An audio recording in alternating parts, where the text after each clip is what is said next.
ಶ್ರೀ ವಿಶ್ವಾವಸುನಾಮ ಸಂವತ್ಸರ ಉತ್ತರಾಯಣ ಶಿಶಿರ ಋತು ಫಲ್ಗುಣ ಮಾಸ ಶುಕ್ಲ ಪಕ್ಷವಾಗಿದೆ. ಈ ದಿವಸ ಗುರುವಾರವಾಗಿರತಕ್ಕಂಥದ್ದು. ದಶಮಿ ತಿಥಿ, ಮೃಗಶಿರ ನಕ್ಷತ್ರ. ಈ ದಿವಸ ಗುರುವಾರವಾಗಿದೆ, ದಶಮಿ ತಿಥಿ, ಮೃಗಶಿರ ನಕ್ಷತ್ರ. ಏನು ಉತ್ಕೃಷ್ಟವಾಗಿದೆ ನೋಡಿ ದಿವಸ. ನಕ್ಷತ್ರವೂ ಚೆನ್ನಾಗಿದೆ, ಪ್ರಶಸ್ತವಾಗಿದೆ. ತಿಥಿ ಅಂತೂ ಪೂರ್ಣ ತಿಥಿ ಅಂತ ಕರೀತಾರೆ. ಗುರುವಾರ ಅಂತೂ ಅತ್ಯಂತ ಶ್ರೇಷ್ಠಾತಿ ಶ್ರೇಷ್ಠ ವಾರ. ಹೀಗಿರುವಾಗ ಯಾವುದಾದ್ರೂ ತಾರಾನುಕೂಲ ಚೆನ್ನಾಗಿದ್ದರೆ ವಿವಾಹವೋ ಇತ್ಯಾದಿ ಶುಭ ಕಾರ್ಯಗಳೆಲ್ಲದಕ್ಕೆ ಒಂದು ರೀತಿಯ ಪ್ರಶಸ್ತ ಕಾಲವಾಗಿದೆ ಈ ಒಂದು ದಿವಸ. ಇಂತಹ ಕಾಲದಲ್ಲಿ ಒಳ್ಳೆ ಸಚ್ಚಿಂತನೆಯನ್ನು ಮಾಡಬೇಕು, ಸತ್ಕಾರ್ಯಗಳನ್ನು ಮಾಡಬೇಕು. ಕೇವಲ ಯಾವುದೋ ಒಂದು ಮದುವೆಯೋ ಸಮಾರಂಭ ಉಪನಯನ ಇಂಥದ್ದೇ ಅಂತಲ್ಲ.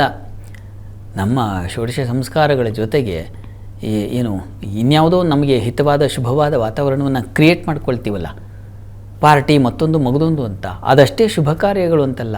ಶುಭ ಕೆಲಸವು, ಶುಭ ಚಿಂತನೆಗಳು ಇವೆಲ್ಲವೂ ಶುಭವೇ ಆಗಿದೆ. ಕಾಲದಲ್ಲಿ ಒಳ್ಳೆ ಉತ್ತಮ ಆಲೋಚನೆ ಮಾಡ್ತಕ್ಕಂಥದ್ದು, ಇನ್ನೊಬ್ಬರಿಗೆ ಸಹಾಯ ಮಾಡ್ತಕ್ಕಂಥದ್ದು, ಮತ್ತೊಬ್ಬರನ್ನ ನೋಯಿಸದೇ ಇರೋದು. ಹೇಗೆ ಸಹಾಯ ಮಾಡೋದು ಒಳ್ಳೆಯದೋ, ನೋಯಿಸದೇ ಇರೋದು ಹಾಗೆ ಒಳ್ಳೆಯ ಕಾರ್ಯವೇ ಆಗುತ್ತೆ. ಆ ರೀತಿಯಲ್ಲೂ ಈ ದಿವಸಕ್ಕೆ ಶುಭವಾಗಿದೆ. ಶುಭ ಚಿಂತನೆಯನ್ನು ಮಾಡೋದು, 4 ಜನಕ್ಕೆ ಸಹಾಯ ಮಾಡಲಿಕ್ಕೆ ಸಾಧ್ಯವಾದರೆ, ಇಲ್ಲ ಸುಮ್ಮನೆ ತೆಪ್ಪಗಾದರೂ ಇರಬೇಕು. ನಾವು ಇನ್ನೊಬ್ಬರ ಸಂಸಾರದಲ್ಲೋ ಇನ್ನೊಬ್ಬರ ನೆಮ್ಮದಿಯನ್ನು ಹಾಳು ಮಾಡುವಂಥ ಕೆಲಸಗಳನ್ನು, ಸಂದೇಶಗಳನ್ನು ಇದನ್ನೆಲ್ಲ ಮಾಡಬಾರ್ದು. ಅದರಲ್ಲೂ ಗುರುವಾರ ದಿವಸ ನೀವು ಮಾಡಿದ್ರೆ ಅದು ಗುರುವಿನ ಕೋಪಕ್ಕೆ ತುತ್ತಾಗ್ಬಿಡ್ತೀರ. ಈ ಒಂದು ಶಿಸ್ತು ಬೇಕಾಗತ್ತೆ. ಯಾಕಾಗಿ ಹೀಗಾಗಿ ಈ ಅಪವಾದ ಬರುತ್ತೆ, ಇನ್ನೇನೋ ಬರುತ್ತೆ, ಮತ್ತೊಂದು ಇಂಥ ಅಪಚಾರ, ಇಂಥ ದಿವಸದಲ್ಲಿ ಕೆಟ್ಟ ಕೆಲಸ ಮಾಡೋದ್ರಿಂದಾಗಿ ಇಂಥದ್ದೊಂದು ದೋಷ ಬರುತ್ತೆ ಅಂತ ಹೇಳಿರೋದು ಯಾಕೆ ಅಂದರೆ, ಒಂದು ಶಿಸ್ತಾದರೂ ಬರಲಿ ಅಂತ. ಈ ಥರದ್ದೊಂದು ಭಾವನಾತ್ಮಕವಾದ ಶಿಸ್ತಿದ್ದರೆ ಕೆಲಸ ಮಾಡೋದಿಲ್ಲ. ಅಂಥದ್ದು ಒಳ್ಳೆಯದಲ್ಲಪ್ಪ, ಅದು ಮಾಡಬಾರ್ದು ಅಂತ ಒಂದು ಬುದ್ಧಿ ಬರುತ್ತೆ. ದೇವಸ್ಥಾನಗಳಿಗೆ ಈ ದಿವಸ ಯಾವುದೋ ಗುರು ಸನ್ನಿಧಾನಕ್ಕೋ ಮತ್ತೊಂದು ಹೋಗಿರ್ತೀರ, ಅಲ್ಲಿ ಮಾಡಬಾರ್ದನ್ನು ನಾವು ಮಾಡ್ತಾಯಿದ್ದರೆ ಮಂತ್ರಾಲಯಕ್ಕೆ ಹೋಗಿರ್ತೀರ, ಅಥವಾ ಇನ್ಯಾವುದೋ ಗುರು ಸಾನ್ನಿಧ್ಯಕ್ಕೆ ಹೋಗಿರ್ತೀರ. ಅಲ್ಲಿ ಹೋದಾಗ ನೀವು ಮಾಡಬಾರ್ದು ಭಾಳ ಇದೆ, ಮಾಡಬೇಕಾದದ್ದು ಮಾಡೋದೇ ಇಲ್ಲ. ಕ್ಯೂನಲ್ಲಿ ನಿಂತಿರುವಾಗಲೇ ಏನೋ ತಲಹರಟೆಗಳು ಮಾಡ್ತಾ ಇರೋದು, ಅಥವಾ ಇನ್ನೇನೋ ದರ್ಶನ ಮಾಡುವ ಸಂದರ್ಭದಲ್ಲಿ ಇನ್ನೊಬ್ಬರಿಗೆ ಅಡ್ಡಿಯಾಗೋ ಹಾಗೆ 20 ಗಂಟೆಗಳ ಕಾಲ ಅಲ್ಲೇ ಮತ್ತೊಬ್ಬರೂ ನೋಡಲಿಕ್ಕೆ ಸಾಧ್ಯವಾಗದ ಹಾಗೆ ನಿಂತ್ಕೊಂಡಿರೋದು, ಇವೆಲ್ಲ ಅದೇ ಆಗುತ್ತೆ. ಹೀಗಾಗಿ ಅಪ್ಪ ಸಾದಷ್ಟು ನನಗೆ ಇನ್ನೊಬ್ರಿಗೆ ತೊಂದರೆ ಕೊಡದೇ ಇರೋಷ್ಟು ಬುದ್ಧಿನಾದರೂ ಕೊಡಪ್ಪ ಅಂಥೇಳಿ ಗುರು ಪ್ರಾರ್ಥನೆ ಮಾಡಬೇಕು. ಇದನ್ನು ಪ್ರತಿ ದಿವಸ ಹೀಗೆ ಒಂದೊಂದು ರೀತಿಯರದಲ್ಲಿ ನಾವು ನೆನಪು ಮಾಡ್ಕೊಳ್ತಾ ಇರಬೇಕು, ಮನಸ್ಸಿಗೆ ತಗೋತಾ ಇರಬೇಕು.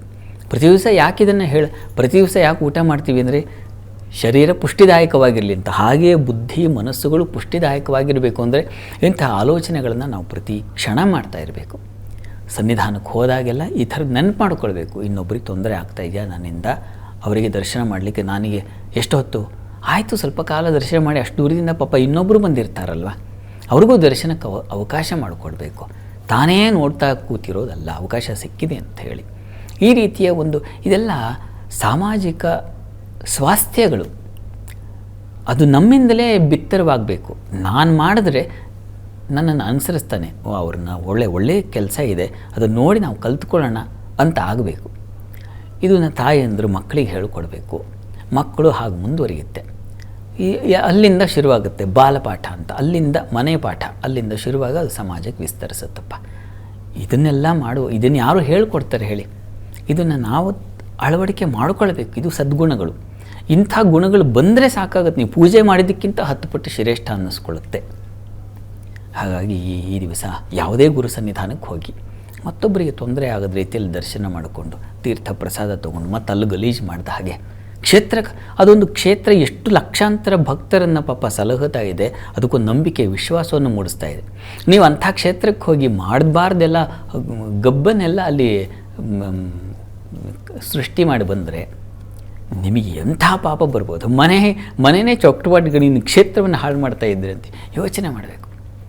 ಏನೋ ಪ್ರಸಾದ ತೊಗೊಂಡಿರ್ತೀರ, ಅಲ್ಲೇ ಹರಿದು ಹಾಕ್ತೀರ, ಅಲ್ಲೇ ತಿಂದ, ಅದೆಲ್ಲ ಗಲೀಜಾಗ್ತಾ ಹೋಗುತ್ತೆ. ನೀವು ಪುಣ್ಯಕ್ಷೇತ್ರೇ ಕೃತಂ ಪಾಪಂ ವಜ್ರಲೇಪೋನ ಅಭೇದ್ಯತೆ ಅಂತ ಒಂದು ಮಾತಿದೆ.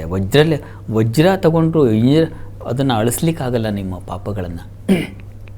ಹೀಗಾಗಿ ಈ ಗಮನ ಇರಲಿ. ಕ್ಷೇತ್ರಗಳಿಗೆ ಹೋದಾಗ, ದರ್ಶನಕ್ಕೆ ಹೋದಾಗ, ಇನ್ಯಾವುದೋ ದೇವಸ್ಥಾನಕ್ಕೆ ಹೋದಾಗ ಭಗವಂತ ಖಂಡಿತ ಕೃಪೆ ಮಾಡ್ತಾನೆ.